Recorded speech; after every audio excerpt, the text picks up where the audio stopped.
कल्पना करो, तुम एक बहुत बड़े बिजनेस इवेंट में हो या शायद किसी हाई प्रोफाइल पार्टी में जहां शहर के सबसे रईस और ताकतवर लोग मौजूद हैं। तुम्हारे सामने वो इंसान खड़ा है जिसे तुम अपना आदर्श मानते हो, वो इन्वेस्टर जो तुम्हारे स्टार्टअप की किस्मत बदल सकता है, या वो प्रोड्यूसर जो तुम्हें स्टार बना सकता है। तुम्हारे पास सिर्फ 2 मिनट है। दिल जोर से धड़क रहा है, हथेलियों में पसीना है। अब तुम क्या करोगे? ज्यादातर लोग क्या करते हैं? वो पास जाते हैं, हाथ जोड़ते हैं और कहते हैं, सर मैं आपका बहुत बड़ा फैन हूं, प्लीज मुझे एक मौका दे दीजिए। या फिर वो अपनी उपलब्धियों का पहाड़ लेकर खड़े हो जाते हैं कि सर मैंने ये किया है, मैंने वो किया है। अगर तुम भी यही करने की सोच रहे हो तो मेरे दोस्त, तुम गेम शुरू होने से पहले ही हार चुके हो। तुमने वही गलती कर दी जो 99% लोग करते हैं। तुमने खुद को मांगने वाला बना दिया। और याद रखना, इस दुनिया का सबसे कड़वा सच यह है कि ताकतवर लोग मांगने वालों से नफरत करते हैं। उन्हें जरूरतमंद लोगों से गंध आती है। आज के इस वीडियो में हम उस गहराई में उतरेंगे जहां नैतिकता की बातें नहीं होती, सिर्फ जीत की बातें होती हैं। हम बात करेंगे निकोलो माकियावेली के उन नियमों की जो 500 साल पहले लिखे गए थे, लेकिन आज के कलयुग में, आज के मॉडर्न कॉर्पोरेट वर्ल्ड में पहले से भी ज्यादा सटीक है। यह कोई मोटिवेशनल वीडियो नहीं है जो तुम्हें अच्छा महसूस कराए। यह एक चेतावनी है।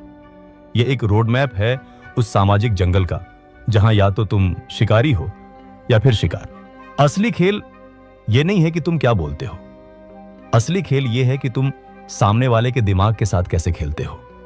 तो कुर्सी की पेटी बांध लो, क्योंकि अगले कुछ मिनटों में तुम्हारा दुनिया को देखने का नजरिया पूरी तरह बदलने वाला है। चलो सबसे पहले बुनियादी ढांचे को समझते हैं। 16वीं सदी का इटली, फ्लोरेंस शहर। हर तरफ धोखा, साजिश और सत्ता का खेल चल रहा था। वहां एक आदमी था, माकियावेली। उसने देखा कि दुनिया वैसी नहीं चलती जैसी किताबों में लिखी है। दुनिया अच्छाई से नहीं चलती, दुनिया मतलब से चलती है। उसने अपनी किताब द प्रिंस में साफ लिखा था, अगर तुम्हें प्यार और डर में से किसी एक को चुनना हो तो डर को चुनो, क्योंकि प्यार लोग अपनी सहूलियत से करते हैं, लेकिन डर उन्हें तुम्हारी सहूलियत के हिसाब से बांधे रखता है। अब तुम कहोगे, भाई मुझे किसी को डराना नहीं है, मुझे तो बस अपना करियर बनाना है। बिल्कुल, लेकिन माकियावेली का मतलब सिर्फ तलवार का डर नहीं था।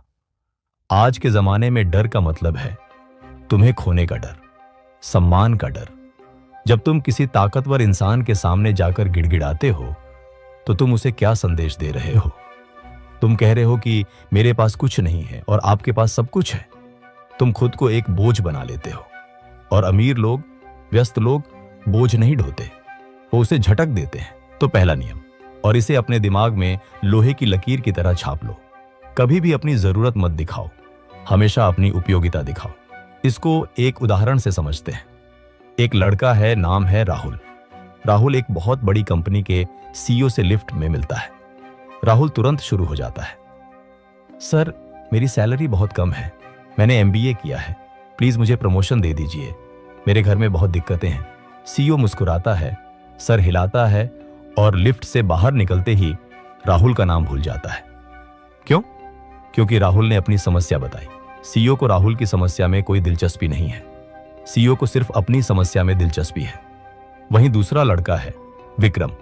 विक्रम भी उसी सीईओ से मिलता है, लेकिन विक्रम प्रमोशन नहीं मांगता। विक्रम कहता है, सर मैंने देखा कि हमारी कंपनी का जो नया प्रोजेक्ट है उसमें लॉजिस्टिक्स में 10% का लॉस हो रहा है। मैंने एक छोटी सी रिपोर्ट बनाई है कि कैसे हम वेंडर बदलकर इसे 2 महीने में प्रॉफिट में ला सकते हैं। अगर आपके पास समय हो तो बस एक नजर देख लीजिएगा। अब क्या हुआ? विक्रम ने कुछ मांगा नहीं, विक्रम ने दिया। उसने सीईओ के दर्द को समझा, पैसे का नुकसान, और उसका इलाज पेश किया। अब सीईओ विक्रम के पीछे भागेगा। यह है फर्क। राहुल एक भिखारी था, विक्रम एक समाधान था। ताकतवर लोग दुनिया को 2 ही नजरिए से देखते हैं, यह इंसान मेरे काम का है या यह मेरा समय बर्बाद कर रहा है। जब तुम फैन बनकर जाते हो तो तुम उनका समय बर्बाद कर रहे हो। फैन का मतलब है फॉलोअर, और फॉलोअर हमेशा नीचे रहता है। अगर तुम्हें ऊपर उठना है तो तुम्हें फैन नहीं, पार्टनर बनना पड़ेगा, सहयोगी बनना पड़ेगा। लेकिन यह करना कैसे है? क्या सीधे जाकर बोल दें कि मैं आपका पार्टनर बनूंगा? नहीं, यह बेवकूफी होगी। इसके लिए तुम्हें माकियावेली के दूसरे नियम को समझना होगा। युद्ध के मैदान में उतरने से पहले इलाके की जासूसी करो। ज्यादातर लोग सबसे बड़ी गलती यह करते हैं कि वो बहुत ज्यादा बोलते हैं। जब वो किसी बड़े आदमी के पास बैठते हैं तो अपनी बड़ाई करने लगते हैं ताकि वो इंप्रेस हो जाए। सर, मैं ये हूं, मैं वो हूं। चुप रहो, शांत हो जाओ। जितना ज्यादा तुम बोलोगे उतने ज्यादा साधारण लगोगे। माकियावेली कहता था कि जानकारी ही असली ताकत है। जब तुम किसी से मिलो तो पहले उसे ऑब्जर्व करो, उसे पढ़ो, देखो कि उसकी असुरक्षाएं क्या हैं, उसे किस बात का डर है, उसे क्या चाहिए। क्या उसे पैसा चाहिए? क्या उसे शोहरत चाहिए? या उसे सिर्फ कोई ऐसा चाहिए जो उसकी हां में हां मिला सके? हर इंसान, चाहे वो कितना भी बड़ा अरबपति क्यों ना हो, अंदर से एक बच्चा है जिसे किसी खिलौने की तलाश है। हो सकता है उसे लगता हो कि उसके आसपास सब चापलूस हैं और उसे एक ईमानदार राय चाहिए। या हो सकता है उसे लगता हो कि कोई उसका सम्मान नहीं करता, सब उसके पैसे के पीछे हैं। जब तुम उसकी उस छिपी हुई भूख को पहचान लेते हो तब तुम अपना दांव खेलते हो। एक कहानी सुनाता हूं जो इस बात को साबित करती है। 19वीं सदी में एंड्रयू कार्नेगी नाम का एक आदमी था जो बाद में अमेरिका का सबसे अमीर आदमी बना। शुरुआत में वो एक छोटी सी नौकरी करता था। उसने देखा कि उसका बॉस हमेशा तनाव में रहता है क्योंकि उसे बहुत सारे टेलीग्राम मैसेज पढ़ने पड़ते थे और फैसले लेने पड़ते थे। कार्नेगी ने जाकर यह नहीं कहा कि बॉस मेरी सैलरी बढ़ा दो। उसने चुपचाप रात रात भर जागकर वो सारे कोड सीख लिए जो सिर्फ बॉस को पता थे। एक दिन जब बॉस बाहर था और एक बहुत जरूरी मैसेज आया तो कार्नेगी ने उसे खुद डिकोड किया और सही फैसला लेकर जवाब भेज दिया। जब बॉस आया तो वो हैरान रह गया। उस दिन के बाद कार्नेगी बॉस का नौकर नहीं, उसका दाहिना हाथ बन गया। उसने बॉस की जिंदगी आसान कर दी थी। याद रखो, अमीर लोग आसान जिंदगी चाहते हैं।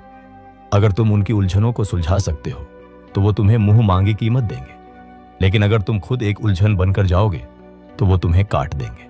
अब आते हैं तीसरे और सबसे खतरनाक नियम पर, दर्पण का सिद्धांत, द मिरर इफेक्ट। लोग उन लोगों को पसंद करते हैं जो उनके जैसे होते हैं। यह मानव स्वभाव है। हम उन लोगों पर भरोसा करते हैं जो हमारी तरह बोलते हैं, हमारी तरह सोचते हैं। अगर तुम एक ऐसे इन्वेस्टर से मिल रहे हो जो बहुत ही शांत और गंभीर है और तुम वहां जाकर जोर जोर से हंस रहे हो, जोक्स सुना रहे हो, तो तुम तुरंत रिजेक्ट हो जाओगे। तुम्हें पानी जैसा बनना है। जिस बर्तन में जाओ उसका आकार ले लो। अगर सामने वाला व्यक्ति धार्मिक है तो तुम्हारी बातों में नैतिकता और संस्कारों की झलक होनी चाहिए। अगर सामने वाला व्यक्ति स्ट्रीट स्मार्ट है तो तुम्हारी भाषा में वो तीखापन होना चाहिए। यह झूठ बोलना नहीं है, यह ट्यूनिंग करना है। जैसे रेडियो का स्टेशन सेट करते हैं, जब तक फ्रीक्वेंसी मैच नहीं होगी आवाज साफ नहीं आएगी। लेकिन यहां एक चेतावनी है, नकल मत करो। अगर तुम तोते की तरह उनकी नकल करोगे तो वो समझ जाएंगे कि तुम नाटक कर रहे हो। तुम्हें उनकी वाइब को पकड़ना है, उनके शब्दों को नहीं। उनकी आंखों में देखो, क्या वो जल्दी में हैं? तो अपनी बात को छोटा और तेज रखो। क्या वो रिलैक्स हैं और बातें करना चाहते हैं? तो उन्हें बोलने दो। अच्छे श्रोता बनो। ताकतवर लोग अक्सर अकेले होते हैं। उन्हें कोई ऐसा नहीं मिलता जो उन्हें सच में समझे। जब तुम उनकी दुनिया को मिरर करते हो तो उन्हें लगता है, अरे यह लड़का तो बिल्कुल मेरे जैसा है, यह मुझे समझता है। और यही वह पल है जब दरवाजा खुलता है। अब बात करते हैं चौथे नियम की, जो बहुत से लोग समझ नहीं पाते। अपनी वफादारी को सस्ता मत बनाओ। हम बचपन से सुनते आए हैं कि वफादार बनो, अच्छे बनो, लेकिन कॉरपोरेट की दुनिया में या असल जिंदगी के जंगल में जो चीज मुफ्त में मिलती है उसकी कोई कदर नहीं करता। अगर तुम हर वक्त हर किसी के लिए उपलब्ध हो तो तुम एक टिश्यू पेपर हो, इस्तेमाल किए जाओगे और फेंक दिए जाओगे। माकियावेली का कहना था कि लोगों को अपनी वफादारी के लिए लड़ने दो, खुद को एक इनाम की तरह पेश करो। थोड़ा सा ना कहना सीखो। हमेशा यस्सर यस्सर करने वाले को लोग नौकर समझते हैं, लेकिन जो इंसान तर्कों के साथ सम्मान से अपनी बात रखता है, कभी कभी असहमति जताता है, उसकी इज्जत होती है। इसे सटल रिबेलियन या सूक्ष्म विद्रोह कहते हैं। मान लो तुम्हारे बॉस ने कोई आइडिया दिया, सब लोग कह रहे हैं वाह सर क्या आइडिया है, लेकिन तुम खड़े होते हो और कहते हो सर आइडिया बेहतरीन है लेकिन मुझे लगता है कि इसमें एक रिस्क है जो हमें देखना चाहिए। अगर हम इसे ऐसे के बजाय वैसे करें तो यह रिस्क खत्म हो सकता है। देखो तुमने क्या किया, तुमने उनकी बेइज्जती नहीं की, तुमने उनके आइडिया को बेहतरीन कहा, लेकिन तुमने अपनी रीढ़ की हड्डी भी दिखाई। तुमने दिखाया कि तुम बाकी भेड़ों की तरह नहीं हो। तुम सोचते हो, तुम उनकी रक्षा कर रहे हो उस रिस्क से जो वो देख नहीं पाए। ताकतवर लोग ऐसे लोगों को अपने करीब रखते हैं जो उन्हें गड्ढे में गिरने से बचा सकें।